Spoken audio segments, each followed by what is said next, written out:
ஓம் ஸ்ரீதார நேயர்களுக்கு வணக்கம். இன்னைக்கு நம்ம பார்க்க போறது என்னன்னா தேவதை வசியம். தேவதைனா உங்க குலதெய்வமா இருக்கலாம், இல்ல உங்களோட இஷ்ட தெய்வமா இருக்கலாம், இல்ல உங்க பிடிச்ச காளி, வாராகி அந்த மாதிரி காவல் தெய்வமா இருக்கலாம். யார் வேணாலும் இருக்கலாம். அந்த மாதிரி தேவதை வசியம் தான் பார்க்க போறோம். இந்த தேவதை வசியத்துக்கு ஒரு பேப்பர்ல தேவதையின் பெயரும் எழுதிட்டு கீழே வய நமசிங்கிற வார்த்தையை எழுதணும். பஞ்சாட்சர வித்தை தானே எல்லாத்துக்குமே நம்ம யூஸ் பண்ணுவோம். ஸோ வயநமசின்னு எழுதிட்டு ஓம் வயநமசி அப்படின்னு சொன்னாலே போதும். ஒரு நாளைக்கு 1008 தடவை வீதம் 11 நாளைக்கு இந்த மாதிரி சொல்லணும். அந்த அம்பாளை நினைச்சு இல்லை அந்த தெய்வத்தை நினைச்சு இந்த மாதிரி பஞ்சாட்சர வித்தையில வயநமசின்னு சொல்லிட்டு நம்மளோட கடவுளை வேண்டும் போது 11 நாள் கண்டிப்பாக அந்த 11 நாளும் நம்ம நான்வெஜ் எடுத்துக்க கூடாது.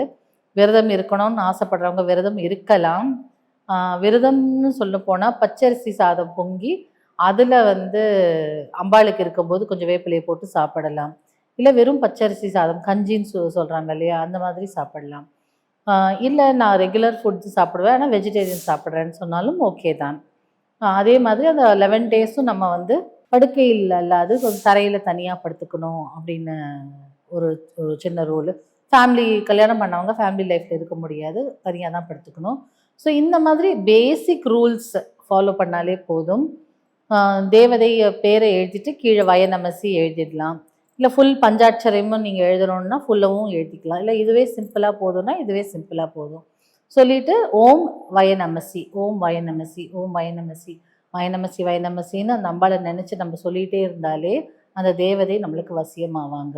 தேவதைகள் குலதெய்வம்லாம் நம்மளுக்காக ஹெல்ப் பண்ண காத்துட்ருக்கோம்.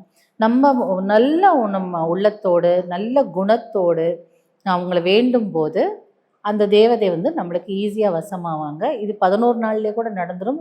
தூய்மையான உள்ளத்தோடு நீங்கள் செஞ்சீங்கன்னா கண்டிப்பாக 100% நடக்கும். இதை ட்ரை பண்ணி பாருங்கள்.